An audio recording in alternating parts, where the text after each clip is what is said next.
Early voting for the June 28th primary has been underway now for like 2.5 weeks.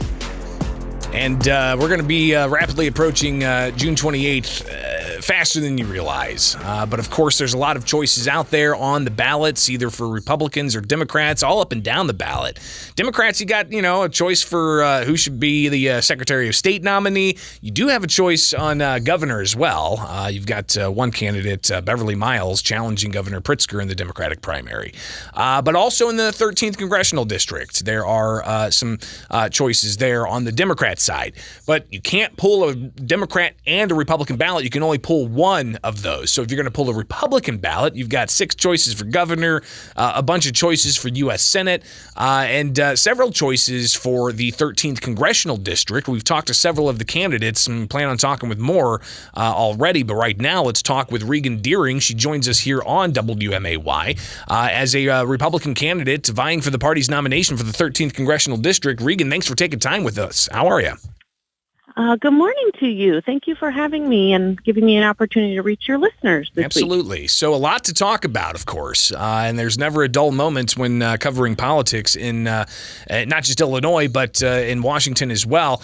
We just had a conversation last half hour about January 6th and the committee that's looking into it. They're going to hold a primetime hearing Thursday. You've got Democrats saying they're going to present information to the American public that this was a conspiracy to try to overturn the election. You've got Republican leadership in the U.S. House saying this is merely just a political scheme and saying that it's a distraction from the economy, for instance. As a member running for Congress, your take on what happened January 6th and what needs to happen thereafter? Well, I am glad to hear that we are talking about it out loud because it was a tragic day for our country, no doubt. What unfolded is mind-boggling to so many. I have friends who were there at the Capitol that day trying to come together as fellow Americans and fight for what they think is happening. And clearly what unfolded is just needs to be investigated. I had a conversation with my current Congressman, Rodney Davis, after the vote, and he mentioned what they originally had planned was a bipartisan investigation into this unfolding of what happened that day. And clearly, that is not what we have today. And, as legislators, it is their job to figure out how we can prevent something like this happening again. We have freedom of speech. We have voters and engaged citizens in our country. And we do need to figure out what went wrong and how we can prevent it from happening again. So I will be tuning in on Thursday, but some of it does feel like a sham as far as just a one-sided partisan display on television. We're talking with Regan Deering. She is a Republican vying for the party's nomination for the 13th Congressional District. And of course, the 13th Congressional District's a new district. We may touch on that a bit here too, because after the congressional reapportionment, Illinois losing a seat in Congress, you had this new 15th Congressional District go all over the place, but seems to wrap around the 13th District that takes in parts of the Metro East, takes in Springfield, Decatur, and I believe Bloomington, not Bloomington, Champaign-Urbana, right? That's correct.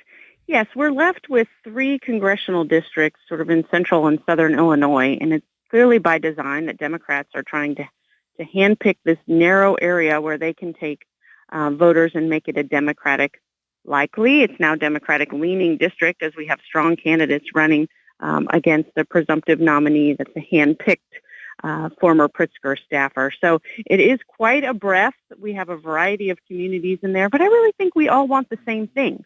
We have people in central and southern Illinois that can't afford to put gas in their tank or food on their table. We have rising crime in our neighborhoods. We have failing schools. And so I think that regardless of the outlines, we need representatives that are going to represent their people well, take their issues, bring great policy and great funding back to central and southern Illinois. And that's not what seems to be happening in Washington. I'm talking with my friends and we just think, what are we doing? I mean, it sure doesn't feel like the government is working for us. We'll definitely talk more about the economy here in a bit. And gas prices, I drove by a gas station this morning. It was $5.39 a gallon for regular. Yeah, it's pretty incredible to see that. But another major topic that's under consideration in Washington, D.C. deals with guns and laws that could possibly limit access to firearms. Given the violence we've seen in the past few weeks, not just with the school in Texas, but also with the continued gun violence in Chicago. I listed off a whole bunch of, a 4-year-old hit, and a man shot 11 times in the torso, a 67-year-old shot, killed. These are just a handful of the stories out of Chicago, but it's happening all across in some urban areas in Illinois. What's going on here, and what should be done by Congress, if anything, to get a hold of gun violence? Yeah, it's heartbreaking to turn on the television and watch the news, whether you have mass shootings in schools or you have double-digit gun violence victims in Chicago, what's right here in Illinois. And I think that Congress is coming together. We've been hearing the Senate talking about getting Democrats and Republicans together to talk about good legislation. Unfortunately, I think we get very emotional and we get charged partisan legislators at the TV screaming about what they want and how we can make a difference. And I do know that there are compassionate people in Washington, and we have to be able to come together and talk about the ability of Americans to have their constitutional rights of the Second Amendment. But we also have to consider why in this nation we have gun violence that seems to be forefront in the news every single day. So I, as a legislator, find myself to be a common sense conservative. I do want to be able to try and find balance there, but we've got to get people around the table and start talking about it every single day when we have the opportunity. It seems like some of the things are going to be universal background checks. Where do you stand on that? Well, I think it does need to be a conversation. There are good laws in place. It's never, the gun that's pulling the trigger, it's the person. So we've got to be able to take a look at who's accessing firearms. There are plenty of law-abiding citizens that are, defending themselves and their families and their property when we have, for example, police response times. I was just reading an article about minority women that are purchasing firearms for their own self-defense. They just feel like they can't rely on law enforcement to protect themselves. So we know that there is a shift, and it's important that we have the right people at the table talking about good legislation. We will talk the economy in just a moment, but the issue of abortion also very top of mind after the leak of the U.S. Supreme Court's draft opinion, seeming that they're going to overturn Roe v. Wade and put the issue of abortion back into the states' hands. It's not going to ban abortion nationwide, but it will put it into the hands of the states. Illinois is a very liberal state when it comes to abortion. We see tens of thousands of people coming to the state to get their pregnancy terminated, and even the end of parental notification. As a Republican in a state with liberal abortion laws, how do you take that into if you were to get the seat in U.S. Congress and dealing with this issue? Well, I'm forever grateful to actually have been adopted at a few days' birth by a loving family. And so I had a birth mother that made a very difficult decision and chose life for me.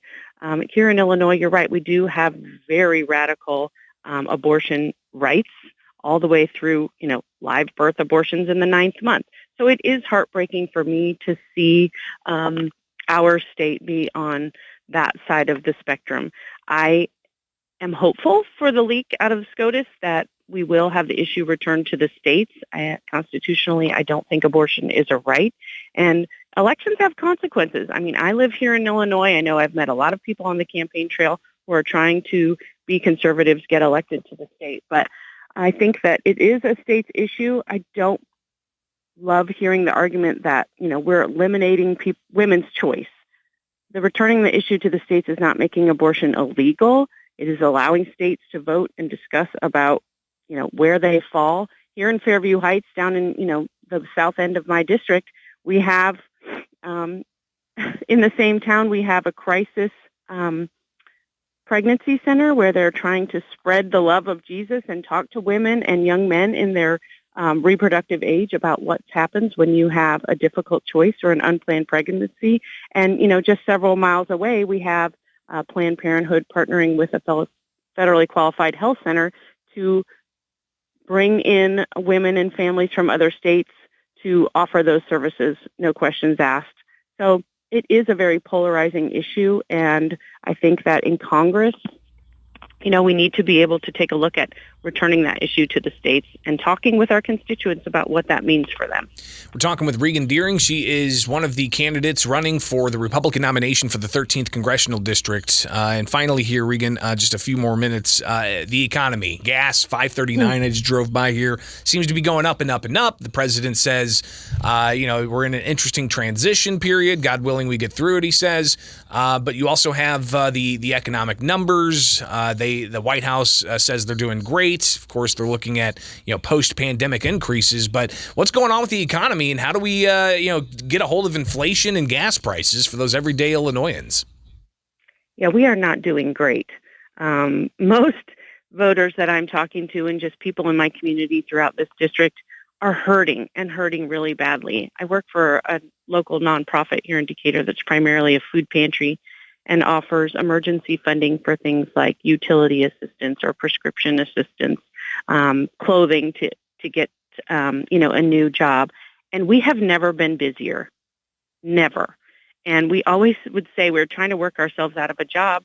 And this inflation is hurting everyone. It's a tax on everyone. We have people that are coming for a free food box to provide a little relief on their grocery budget. We have, I met with a single mom, and she said, I come here for a food box so that I can afford to put a little more gas in my tank because I have a job. And if she comes to a point where she's stretched so thin and she can't put gas in her tank to get to work, then it's a vicious cycle that she doesn't have that money in her budget to then support her family. So we have got to get inflation under control. The Democrats really seem to be, thinking they've got monopoly money and will just keep injecting it into the system until we break the backs of Americans. And we are really close, and it's terrifying. And I know that it's never been more, we've never been more desperate to be able to vote our conscience and vote our pocketbooks come this November, and that we've got to keep this seat red here in Central Illinois for the 13th, because it's one of the only opportunities that we have to sort of squeeze out Democrats here and their radical agendas. Regan Deering, she is one of the several candidates running for the Republican nomination for the 13th Congressional District. I imagine we'll likely talk again before June 28th. Greatly appreciate you taking the time this morning. Yeah, I would love that. And if your listeners want to find out more information about me, they can go to reganforcongress.com, follow along on our journey, join us. We can come find you for a ground sign. We'd love your vote and your support. Regan Deering here on WMAY. Again, take care, and we'll talk soon. Thank you so much. It is Springfield's Morning News. I'm Greg Bishop on 92.7 WMAY.